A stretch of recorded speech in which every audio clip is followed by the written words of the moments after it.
একবার এক আল্লাহর ওলি রহমতুল্লাহ তাআলা আলাইহি তিনি শুরুতেই ওনার কাজ ছিল তিনি ঘরে যে তালা, এই তালাগুলো তিনি কি করতেন, মেরামত করতেন। বিভিন্ন ঘরের মধ্যে তালা লাগানো হয়।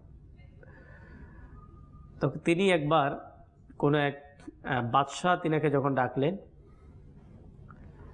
তো বাদশাহ ডাকার পরে তিনার রাজপ্রাসাদের তিনি একটি খুবই সুন্দর একটি তালা বানিয়ে দিলেন।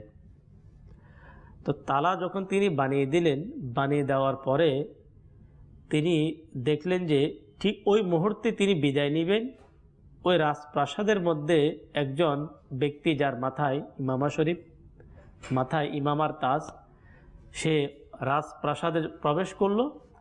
আর বাদশাহ ওই ব্যক্তিকে নিজের সিংহাসন ছেড়ে ওই ব্যক্তিকে বসালেন। সুবহানাল্লাহ। তো ওই ব্যক্তি তিনি খুবই অবাক হয়ে গেলেন, ইনি কোন সম্মানিত ব্যক্তি যে বাদশাহ নিজের আসন ছেড়ে ওই সিংহাসনে তাকে বসালেন। ওই ব্যক্তি যখন জিজ্ঞাসা করলেন তখন বলতে লাগলো যে ইনি হচ্ছে আলিম। সুবহানাল্লাহ। আর একজন আলিম, বাদশাহ বলতে লাগলো, আলিম আমার দরবারে আসলো, আমার দায়িত্ব হচ্ছে তাকে সম্মান করা। এই জন্য আমি সিংহাসনে উঠেই আমি আমার সিংহাসনে তাকে বসালাম। এই আলিমের সম্মান ইজ্জত দেখে ওই ব্যক্তির সাথে সাথে নিয়ত করলো আমিও আলিম হব। কিন্তু তার মোটামুটি বয়স হয়ে গিয়েছে। ওই বয়সে তিনি ইলমে দ্বীন হাসিল করার মধ্যে তিনি ব্যস্ত হয়ে গেলেন। যেহেতু তিনার বয়স হয়ে গেল, তো খুবই কষ্ট করে তিনি কমবেশ 25-30 বছর কষ্ট করে তিনি ইলমে দ্বীন হাসিল করলেন এবং তিনি আলিম হয়ে গেলেন।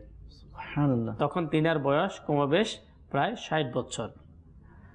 এরপর তিনি এত বড় আলিম হলেন, কিতাবের মধ্যে লেখা হয় কমবেশ এরপরে তিনি 30 বছর তিনি মাদ্রাসার মধ্যে ছাত্রদেরকে ইলমে দ্বীন শিখিয়েছেন।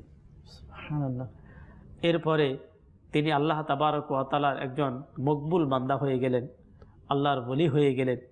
দর্শক শ্রোতা, উলামা একরাম দুনিয়াতেও সম্মানিত, কিয়ামতেও, জান্নাতের মধ্যেও আল্লাহ তাবারক ওয়া তাআলা উলামা একরামদেরকে উচ্চ মাকাম মর্যাদা দান করবেন। আর যারা উলামা একরাম হয়েছেন, উলামা একরাম আল্লাহ তাবারক ওয়া তাআলার বন্ধু হয়েছেন, খাজা গরিবে নওয়াজ, শাহজালাল ইয়ামানী রহমতুল্লাহ তাআলা আলাইহি, শাহ মুকদুম রহমতুল্লাহ তাআলা আলাইহি ইলম হাসিল করার কারণে তারা আলিম হয়েছেন, আল্লাহর ওলি হয়েছেন। তারা সম্মানিত ছিলেন, এখনও সম্মানিত আছেন এবং আখিরাতেও আল্লাহ তাবারক ওয়া তাআলা তাদেরকে উচ্চ মাকাম এবং সম্মান তাদেরকে দান করবেন।